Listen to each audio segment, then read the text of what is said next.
Boa tarde a todos. Sejam bem-vindos à conferência de resultados do terceiro trimestre de 2025 da Ferbasa. Estarão participando conosco hoje Heron Albergaria, CFO e diretor de Relações com Investidores, Carlos Henrique Temporal, gerente de Relações com Investidores, além das equipes de RI e Contabilidade. Informamos que a apresentação está sendo gravada.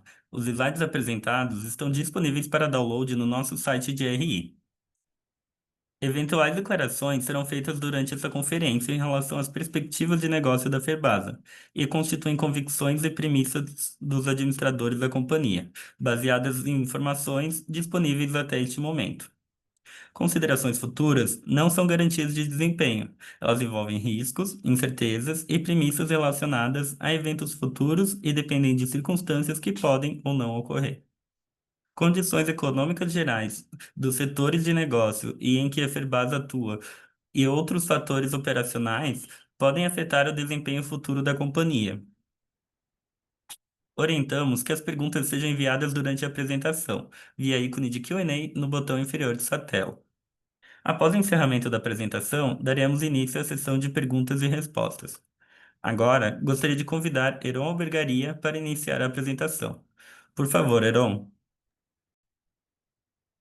Boa tarde aos presentes nesta conferência de resultados da Ferbasa relativa ao terceiro trimestre de 2025. Inicialmente, é sempre bom ressaltar que, além da apresentação dos fatores que influenciaram o desempenho da companhia no período, buscamos, por meio destes encontros, valorizar a interação com o mercado, especialmente na sessão de perguntas e respostas ao final da apresentação. Como sempre, eu conto aqui com a presença dos gerentes de relações com investidores, Carlos Temporal, e da contabilidade e fiscal, senhor Arnaldo Anastácio, a quem direciono meus agradecimentos pelo empenho de suas equipes de trabalho. Agradecemos também aos analistas, agentes de mercado e investidores pela credibilidade conferida à companhia. Neste sentido, reiteramos nosso compromisso com a qualidade e tempestividade na divulgação de informações, com a preservação de princípios como integridade, transparência, equidade e independência, adotando as melhores práticas de relacionamento com as diferentes partes interessadas. Finalmente, agradecemos aos colaboradores do Grupo Ferbasa por sua diária dedicação em superar os desafios em suas atividades. Passemos, por favor, ao slide 3, onde consta a agenda da conferência. Começaremos apresentando em vídeo uma visão institucional da companhia. Em seguida, veremos os principais destaques do terceiro trimestre de 2025. Depois comentaremos sobre o desempenho operacional e financeiro do Grupo Ferbasa. Apresentaremos ainda um painel sobre o mercado de capitais, indicando o comportamento das ações da companhia e seu histórico de distribuição de proventos. Prosseguiremos analisando o panorama geral do mercado de ferroligas e do mercado siderúrgico. E encerraremos a conferência com uma breve atualização sobre nossos projetos estratégicos. Na sequência, teremos a sessão de perguntas e respostas. Dito isso, vamos para o slide seguinte, o de número 4. Exibiremos agora, pessoal, o vídeo que oferece uma visão panorâmica da Ferbasa, sobre a qual eu gosto sempre de destacar a característica de integração verticalizada de suas operações, o ambiente mercadológico no qual a empresa está imersa e sua atuação social, que, sem dúvida, é um dos pilares da cultura empresarial da companhia. Vamos ao vídeo, então.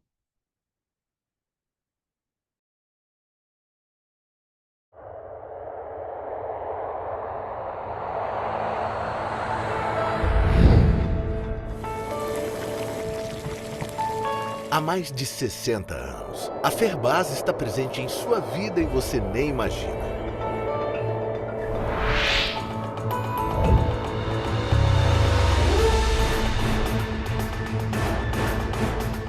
ligas de cromo produzidas na Ferbasa são destinadas principalmente à indústria de aços inoxidáveis, que fabrica diversos itens que você utiliza diariamente na sua casa, no trabalho, transportes públicos e até nas ruas. Já as ligas de ferro-silício são divididas em Standard e alta pureza. A Standard é destinada à indústria siderúrgica na produção do aço utilizado em vergalhões para a construção civil e a fabricação de veículos.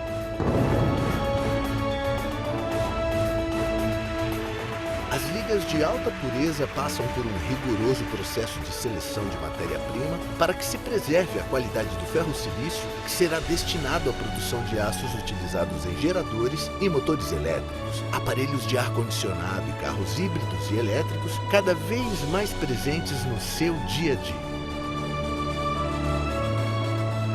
A Ferbasa é líder nacional na produção de ferroligas, sendo a única produtora integrada de ferro-cromo das Américas.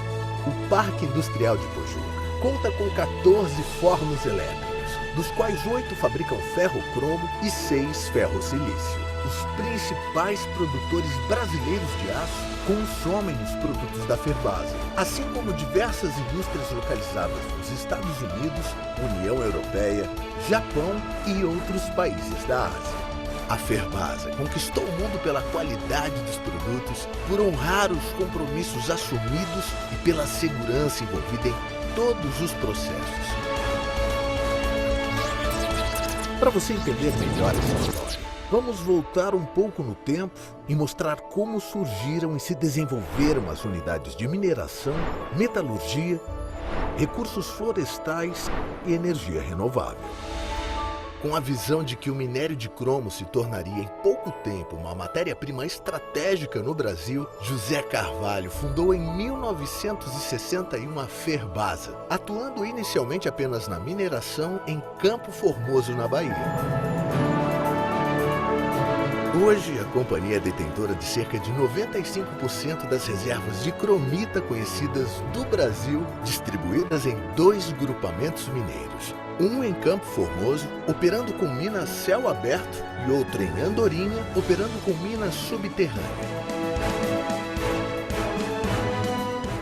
Adicionalmente, possui atividades de extração de quartzo em diversos municípios da Bahia e lavra de calcário de alta qualidade em Euclides da Cunha, utilizado para a produção de cal virgem.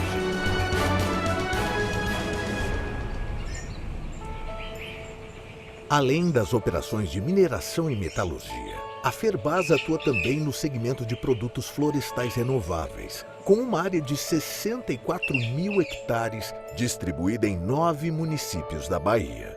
Desse total, 25 mil hectares são florestas de eucaliptos, cuja madeira produzida é destinada para a produção de biorredutor. A companhia ainda preserva mais de 45% do total de florestas com mata nativa, tendo assim mais do que o dobro exigido por lei. Nesse ativo está incluída a manutenção de 1.243 hectares de reserva particular do patrimônio natural, além de ações permanentes de recuperação das nascentes e matas ciliares. Trabalhar na terra é muito prazeroso, e você plantar uma mudinha e ver toda essa floresta linda como vocês puderam ver. Floresta dessa aí, quem vem aqui se encanta. Tanto você explora como você reflora. Eles caminham junto. De olho no futuro, a Ferbasa deu mais um passo para a sustentabilidade e perenidade do negócio, com a aquisição de 7 parques eólicos destinados à produção de energia renovável.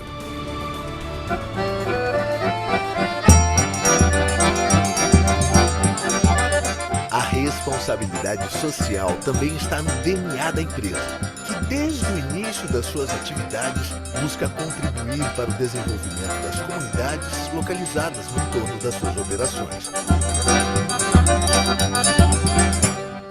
Não representa simplesmente uma companhia, é uma história de vida que vai se acumulando de responsabilidades e compromissos, inclusive individuais, com a gente mesmo.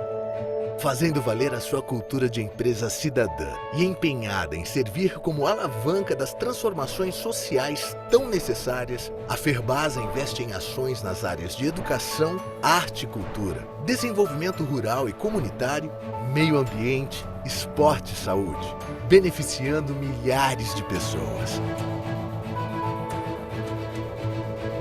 Aos 44 anos, José Carvalho decidiu ampliar a dimensão do seu trabalho desenvolvido na Ferbasa ao criar a Fundação José Carvalho, instituição sem fins lucrativos destinada a educar jovens e crianças carentes.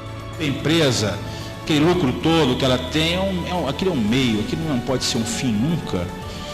Como eu sempre imaginei a empresa, eu nunca imaginei uma empresa com os dividendos fosse o final dela.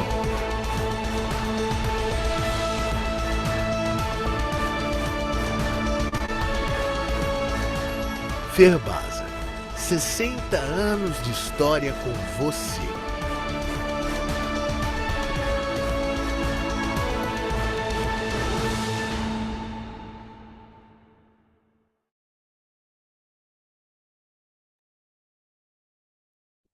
Bom, pessoal, como verificado no vídeo, todas as unidades produtivas da Ferbasa encontram-se localizadas no estado da Bahia e juntas geram matérias-primas que são necessárias à operação fabril para a produção das ferroligas, caracterizando assim a verticalização do processo produtivo, aspecto fundamental para a sustentabilidade econômica do negócio ao longo de toda a sua história.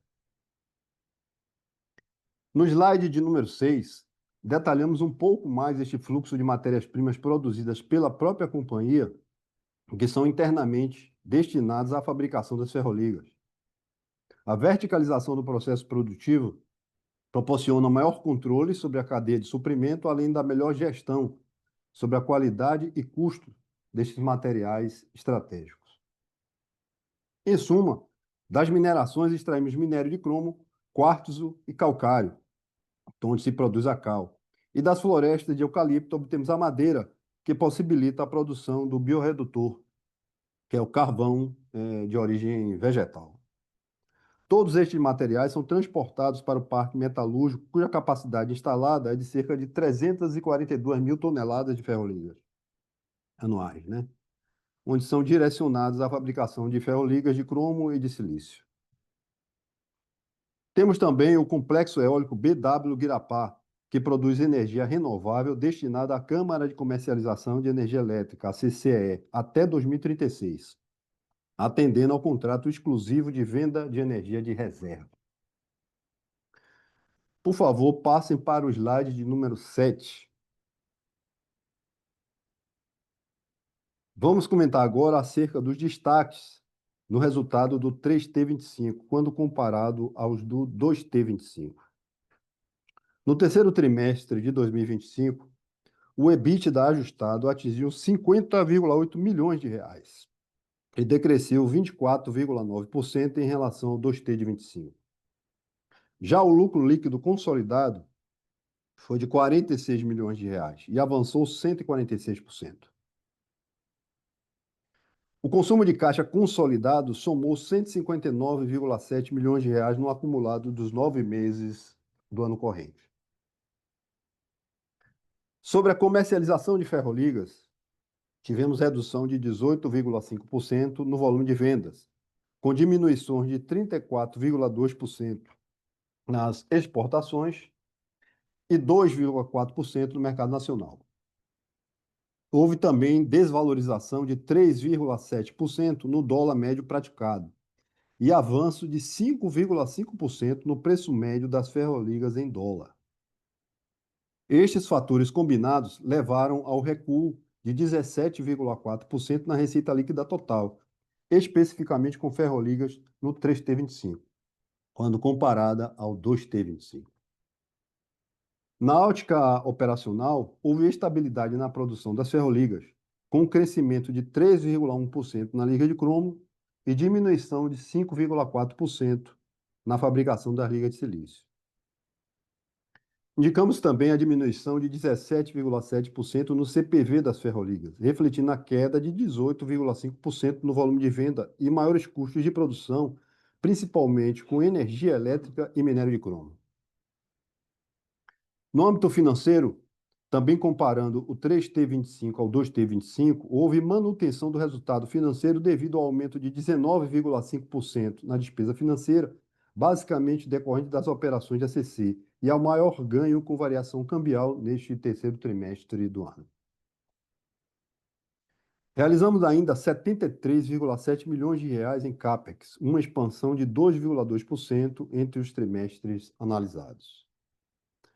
Sigamos para o slide seguinte, o de número 8.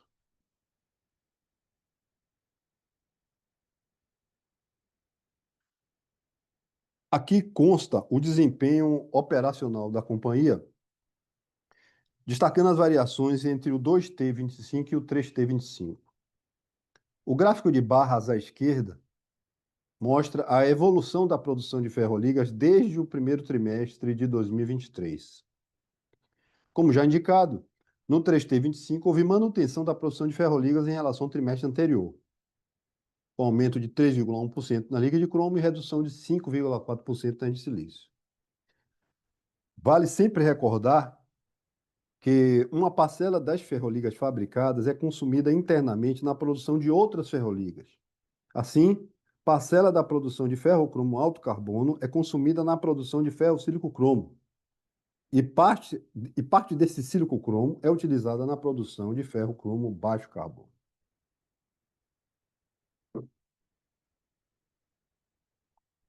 À direita do slide, o gráfico de barras apresenta a evolução das vendas de ferroligas.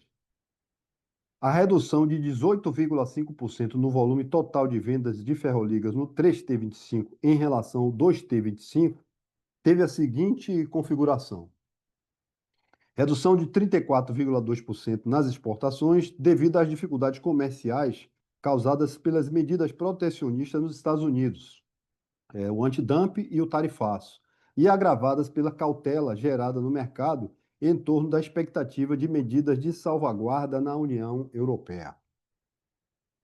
Conforme já comentado na conferência de resultados do 2T25, os produtos exportados pela Ferbasa aos Estados Unidos foram impactados pelas ações protecionistas daquele país.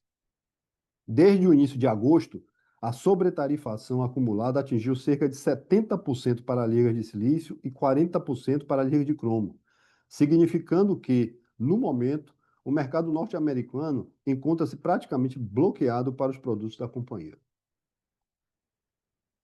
Nesta conjuntura, as principais ações estratégicas de mitigação do impacto têm sido o desenvolvimento de novos mercados e o pleito para adesão ao Plano Brasil Soberano, que oferece apoio emergencial aos exportadores brasileiros afetados pelas tarifas protetivas dos Estados Unidos, a exemplos de linha de crédito incentivadas, além de outras iniciativas em prol do setor produtivo.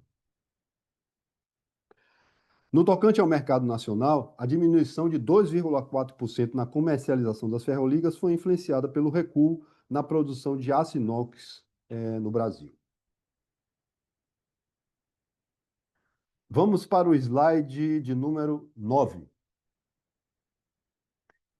Neste slide, apresentaremos a evolução trimestral da produção do Parque Eólico BW Guirapá e os fatores que afetaram sua geração de energia no terceiro trimestre do ano. O primeiro gráfico mostra a evolução da produção de energia do complexo eólico entre o 1T de 23 e o 3T de 25, apontando também o volume de energia com compromisso de entrega a cada trimestre para cumprimento do contrato de energia de reserva firmado junto à CCE. No 3T25, a geração de energia da BW Guirapá atingiu 74,6 MW médio, patamar 11,8 superior ao trimestre do ano anterior. No caso do parque eólico, essa comparação entre trimestres em diferentes anos calendários se justifica pela similaridade em suas características climáticas sazonais. Como observado no gráfico abaixo, Este desempenho foi influenciado positivamente pelo clima e negativamente pelo acentuado volume de restrições impostas pelo Operador Nacional do Sistema Elétrico, o ONS, que suprimiu 20 megawatts médios da geração de energia no período. O advento do excesso de restrições impostas pelo ONS é um fato enfrentado pelo segmento de geração de energia eólica nacional, primordialmente aqueles empreendimentos situados no norte e nordeste do país. A companhia já adotou algumas ações, como participar de uma ação judicial em conjunto com a AB Eólica, que questiona as regras homologadas pela ANEEL para justificar os custos de energia gerada, e, paralelamente, ajuizou uma ação individual da BW Guirapá, também contra a agência, para preservar sua blindagem contra os efeitos financeiros dessas restrições, fundamentada no contrato de fornecimento firmado com o poder público, que caracteriza a geração do parque eólico de forma exclusiva como energia de reserva. É importante observar que, com o cenário favorável dos ventos ocorrido no terceiro trimestre de 2025, se excluído o impacto expressivo das restrições impostas pelo ONS, a geração de energia da BW Guirapá superaria em 4,3 megawatts médios a energia contratada para o período. Os fatores gerenciáveis tiveram uma menor participação no resultado do período, sendo influenciados pela parada programada para a instalação do sistema de monitoramento da rede elétrica do parque, que são exigidos pelo ONS, e paradas para a manutenção das turbinas eólicas. Passemos para o slide 10. Neste slide consta a evolução da receita líquida e da taxa de câmbio média praticada entre o 1T23 e o 3T25. As barras verdes identificam a receita líquida do Grupo Ferbasa, exceto aquela do complexo eólico BW Guirapá, que está apresentada nas barras azuis. A receita líquida consolidada no 3T25 foi de 542,6 milhões de reais, diminuindo 15,2% frente ao 2T25, em linha com a queda de 17,4% da receita com ferroligas. Como já mencionado, este desempenho exprime as reduções de 18,5% no volume de vendas e de 3,7% no dólar médio praticado, combinados à alta de 5,5% no preço médio em dólar das ferroligas. Ainda sob o 3T25, a receita líquida consolidada foi em 62% oriunda da comercialização no mercado nacional e 38% das exportações. Por favor, passem para o slide 11. Veremos agora a evolução e a composição dos custos de produção das ferroligas. Observem a trajetória da produção das ferroligas de cromo e silício nos gráficos de barra e dos seus respectivos custos de produção nos gráficos de linha. Os gráficos de linha foram normalizados no primeiro trimestre de 2024 e nos 9 meses de 24, possibilitando, respectivamente, a avaliação das oscilações trimestrais e acumuladas. Na parte inferior do slide, apresentamos a composição dos custos de produção do ferro-cromo alto carbono e ferro-silício 75 nos 9 meses desse ano. Esses produtos representam os maiores volumes de produção de ferroligas. Os principais destaques da variação nos custos de produção das ferroligas entre os 9 meses de 25 ante os 9 meses do ano anterior foram: a elevação de 14,9% no CPV das ferroligas é explicada pelo aumento de 9,3% do volume de vendas, além de maiores custos com energia elétrica e minério. Sobre a energia elétrica, houve um crescimento de 15,9% no custo para a metalurgia, devido ao retorno aos patamares habituais da tarifa do contrato CHESF, que foi bastante reduzida em 2024. Esse aumento foi atenuado pelo início em 2025 do contrato de energia com benefício de autoprodução por equiparação e por uma redução modesta dos encargos setoriais esse ano. Para o ferro-cromo alto carbono, a alta no custo de produção decorreu dos gastos com energia elétrica e minério de cromo, este último em função do ritmo de recuperação de reservas operacionais da mina e de problemas com disponibilidade de alguns equipamentos importantes na produção de minério. Na mesma direção, o custo de ferro-cromo baixo carbono cresceu em virtude dos gastos com minério de cromo, energia elétrica e cal, cuja nova planta de calcinação passou por ajustes operacionais para a normalização de sua produção. Já no ferro-silício, o aumento no custo de produção também ocorreu devido à alta nos gastos com energia elétrica e também pelos efeitos de redução da produção. Sigamos para o slide de número 12, onde abordaremos o desempenho financeiro da companhia. Apresentamos no gráfico a evolução da reserva financeira e do endividamento consolidado entre o 1T23 e o 3T25. Considerando caixa, equivalentes de caixa e aplicações financeiras, a companhia consumiu 159,7 milhões de reais de caixa nos 9M de 25, cujos fatores determinantes foram o resultado operacional de 299,3 milhões de reais, incluindo aí variações de capital de giro, pagamento de juros e impostos. A amortização de dívidas no valor de 230,2 milhões de reais. O desembolso de 188,3 milhões de reais para CAPEX. Adicionalmente, houve a realização de 25,3 milhões de reais em aporte para participação societária, sendo 16,3 milhões de reais para a empresa coligada Bahia Minas Bioenergia e 9 milhões de reais na controlada BW Guerapá, ambos no primeiro trimestre do ano corrente. Encerramos o terceiro trimestre de 2025 com uma reserva financeira consolidada de 973,9 milhões de reais contra uma dívida consolidada de 172,1 milhões de reais. Portanto, com uma posição líquida de caixa de 801,8 milhões de reais. Passemos para o slide de número 13. Na tabela à direita, observe o resultado financeiro consolidado da Ferbasa. Já à esquerda constam os aspectos mais relevantes na avaliação trimestral e uma síntese do resultado acumulado até aqui. Observamos a receita financeira de 37 milhões de reais no 3T25, que permaneceu estável em relação ao 2T25, contrapondo a maior taxa de juros ao menor montante alocado em aplicações financeiras. A despesa financeira, que totalizou 20,2 milhões de reais relativa aos custos financeiros de endividamento da companhia no 3T25, cresceu 19,5% frente ao trimestre anterior, em decorrência das operações de ACC. O ganho com variação cambial foi de 7 milhões de reais no 3T25, portanto, 3,7 milhões acima do ganho alcançado no segundo trimestre do ano. Em resumo, o resultado financeiro no 3T25 se manteve estável diante do realizado no trimestre anterior. No comparativo entre os acumulados de cada ano, o resultado financeiro dos 9M25 superou em 16,1% o dos 9M de 24. Sendo aqui o fator mais importante a elevação na receita financeira da companhia.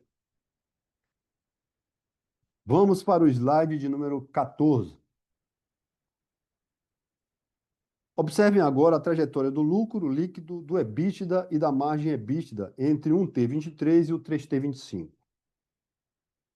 Como já mencionamos, no 3T25, o EBITDA ajustado foi de 50,8 milhões de reais e a margem EBITDA de 9,4%.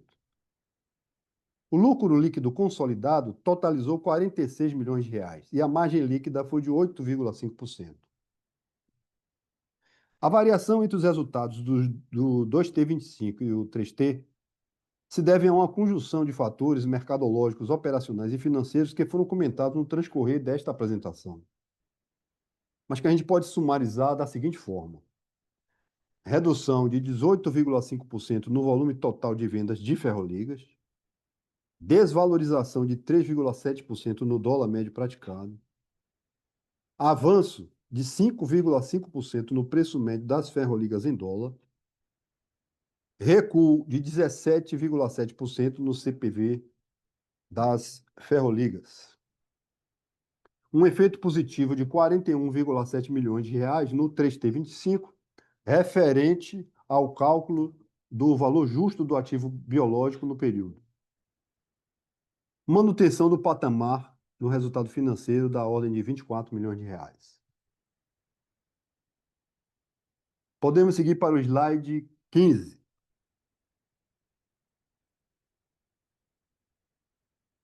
Tratemos agora de mercado de capitais.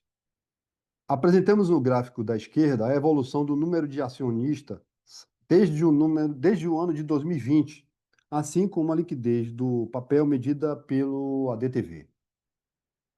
No gráfico da direita, é possível constatar a distribuição regular de proventos desde 2018, marca relevante da Ferbasa. Sobre o comportamento do ADTV da FESA 4 no 3T25, o indicador de liquidez da ação atingiu 3,6 milhões de reais, diminuindo 11,1% em relação ao segundo trimestre do ano, em consequência das reduções de 4,1% no volume médio negociado e de 7,3% no preço médio da ação. Estimamos que a retração na liquidez do papel no 3T25 possa ter refletido um aumento de cautela sinalizado pelos investidores em suas decisões de alocação de recursos, visto que as disputas tarifárias internacionais têm impactado diretamente as empresas do segmento metalúrgico e siderúrgico nacional. No acumulado no ano, até o 3T25, o ADTV decresceu 41,3% frente aos 9 meses do ano passado. Reforçando a prática de distribuição regular de proventos, até o mês de setembro de 2025, a companhia realizou o pagamento de 26,5 milhões de reais de proventos na forma de JCP. Agora, em outubro, já divulgamos a deliberação pela distribuição adicional de 213 milhões de reais, também na forma de JCP, para pagamento em duas parcelas, sendo a primeira em dezembro do ano corrente e a segunda em junho de 2026. Por favor, passem para o slide 16. Veremos agora um panorama geral sobre os mercados de ferroligas e siderúrgico, começando por ferro-silício e aços brutos. No gráfico de barras à esquerda, de acordo com dados da World Steel Association, a WSA, a produção mundial de aços brutos recuou 5,6% entre o 2T25 e o 3T25. Os destaques dessa redução foram as desacelerações de 4,7% na Rússia e 10,7% na Alemanha, além da queda de 7,4% na produção de aço bruto do continente europeu como um todo. Não obstante, vale indicar que, ainda segundo a WSA, os melhores desempenhos entre os maiores produtores mundiais foram de Índia e Estados Unidos, cujas produções siderúrgicas avançaram 10,5% e 2,1%, respectivamente. No Brasil, segundo o Instituto Aço Brasil e ABR, a produção de aço bruto cresceu 3,5% no 3T25.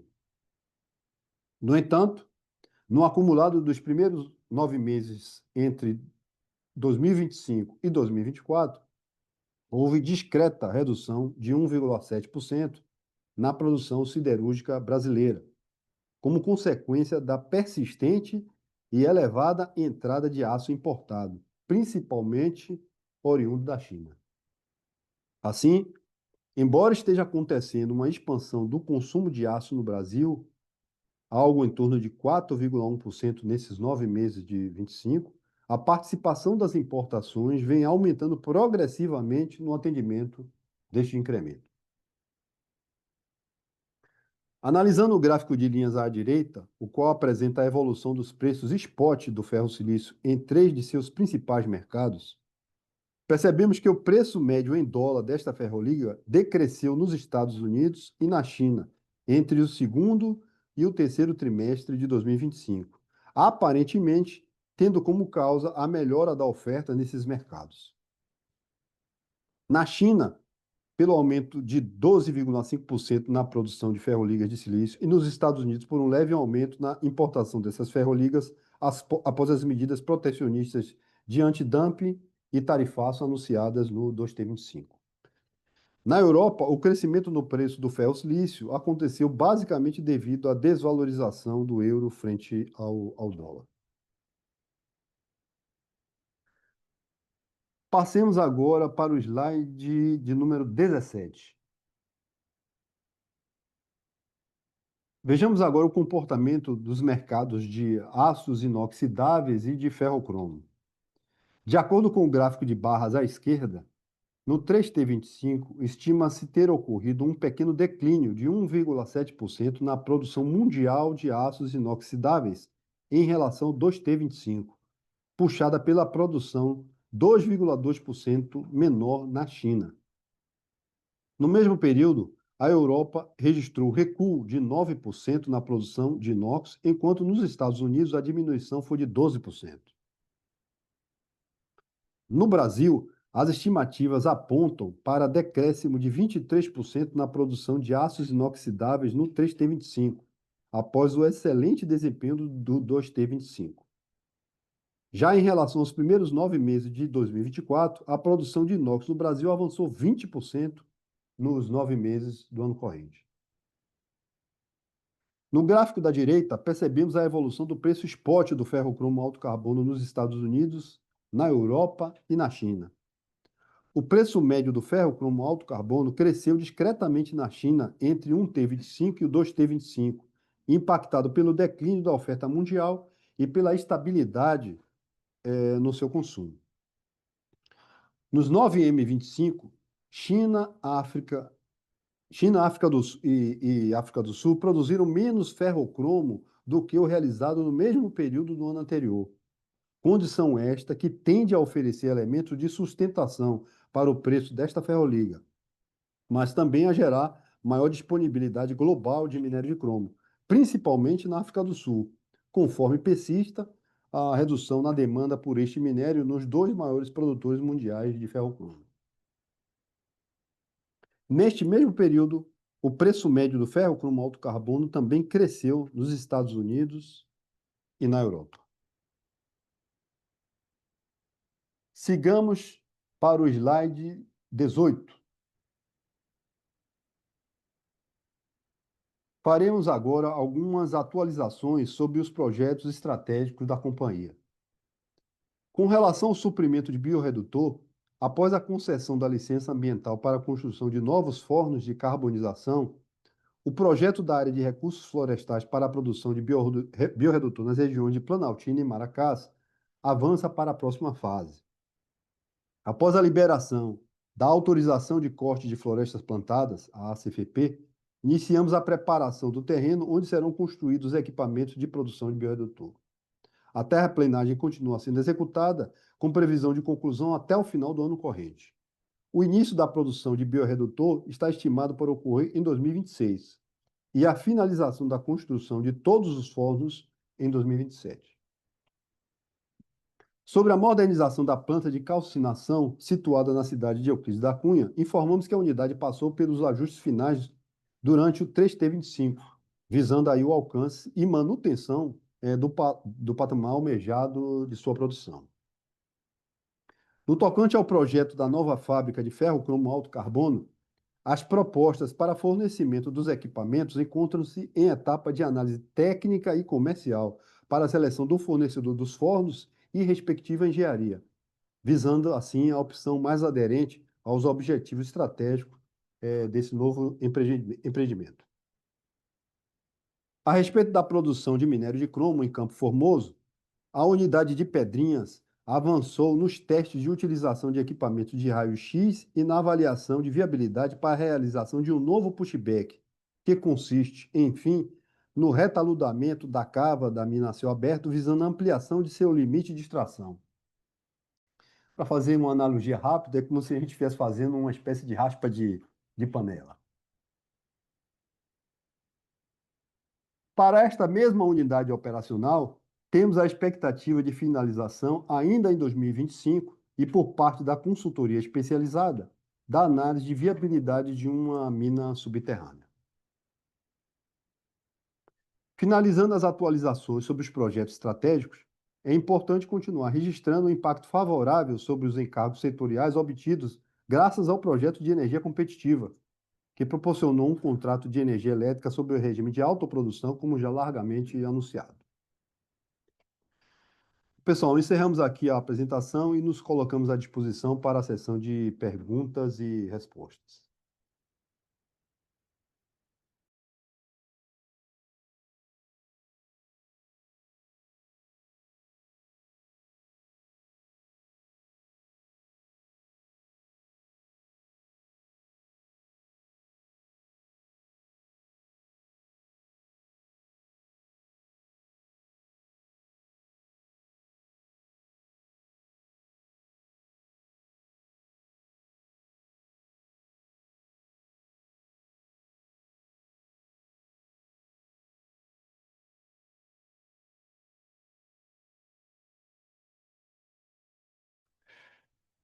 Bom, Heron, boa tarde a todos.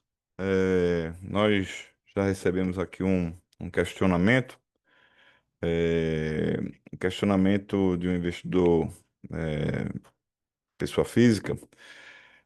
Há alguma novidade sobre o movimento protecionista na Europa? Bom, vou aproveitar para falar um pouquinho mais sobre esse movimento de salvaguarda, né, que está acontecendo.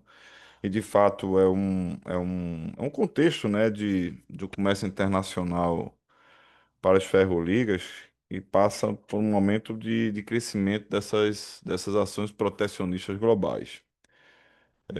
Especificamente no caso da União Europeia, que já iniciou esse processo desde 2024,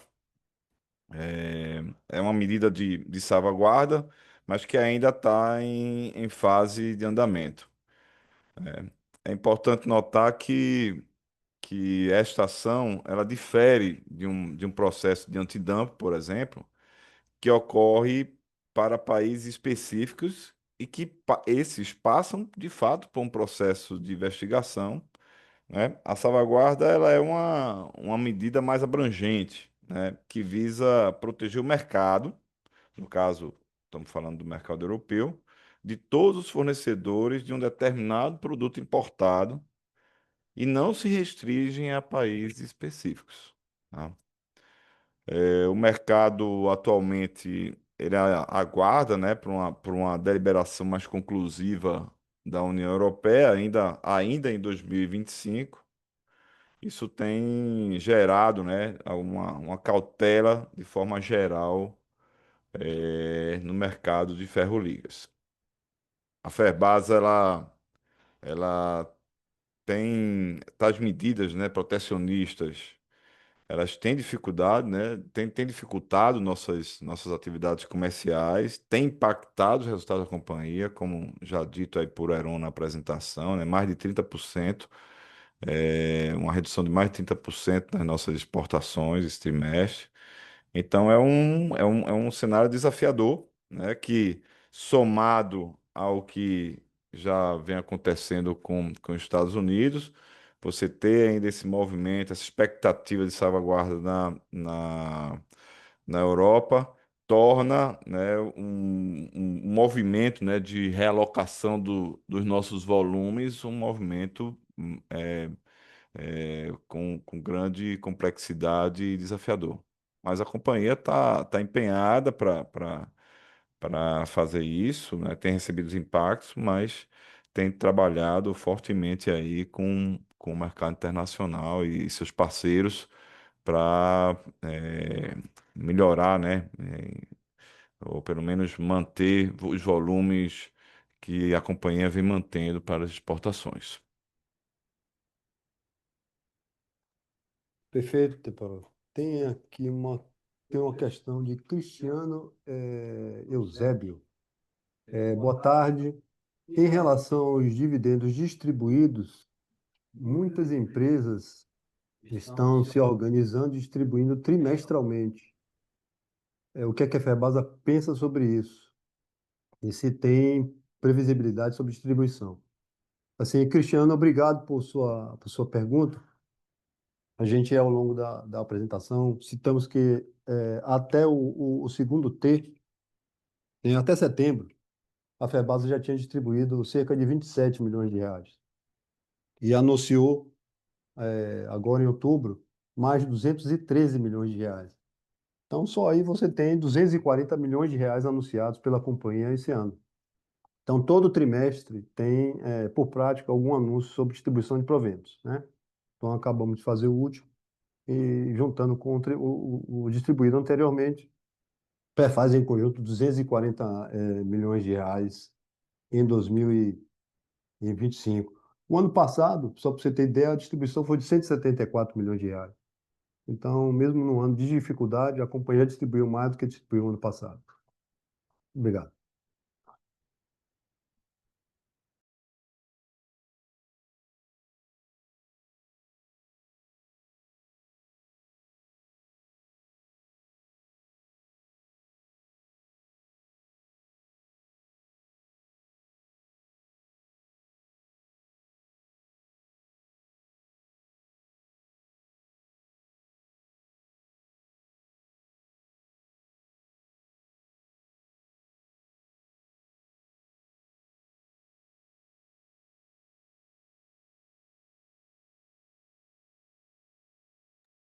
Tem mais uma perguntinha aqui da área comercial, né, direcionadas a nossos processos comerciais. Eu vou passar para Leonardo, nosso analista de relações com investidores, para fazer o atendimento dessa interação. Boa tarde a todos.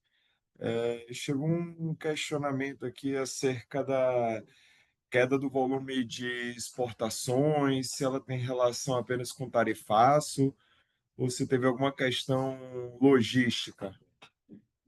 Bom, conforme a gente explicou aí ao longo da apresentação, a gente recebeu um impacto considerável do tarifaço, assim como do antidumping para as ligas de silício, mas a gente teve também um aumento de que a gente chama de vendas CIF, vendas não embarcadas, que ficaram postergadas para o trimestre anterior em relação ao último. Então, a gente tem sim um volume de exportações aí, entre aspas, represado em relação ao que a gente vinha tendo nos trimestres anteriores, que será realizado no 4T, mas que isso apenas atenuaria, não solucionaria a queda no volume de exportações que a gente teve no terceiro trimestre.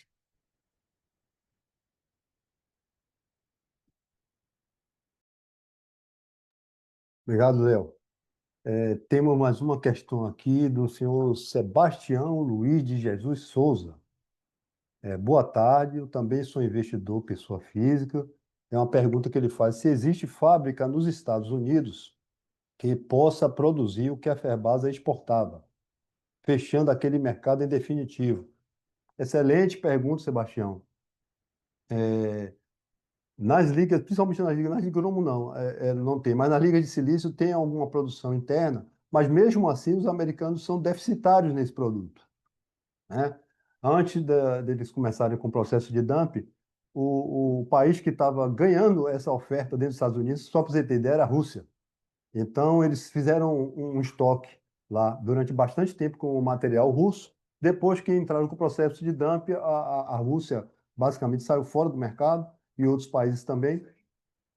E hoje, quem está abastecendo esse mercado é de maneira bastante pulverizada. Aí você tem Vietnã, Cazaquistão, muitos países bem pulverizados essa oferta dentro dos Estados Unidos, com países que não têm tradição de relacionamento com eles. Então, respondendo diretamente a você, sim, mas a produção dentro dos Estados Unidos é deficitária em relação à necessidade de ferroligas que ele consome. Tá bom? Muito boa sua pergunta, obrigado. Não havendo mais perguntas, retornamos a palavra ao palestrante para fazer as considerações finais.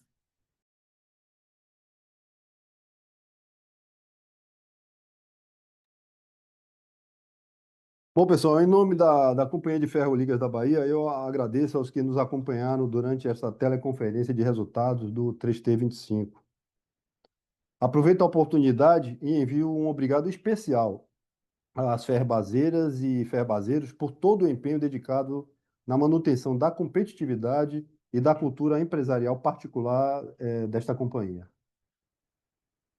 Responderemos por e-mail a todos os questionamentos que porventura não tenham sido aqui mencionados e também nos colocamos à disposição através de nossos canais de RI. Boa tarde a todos. A conferência da Ferbasa está encerrada.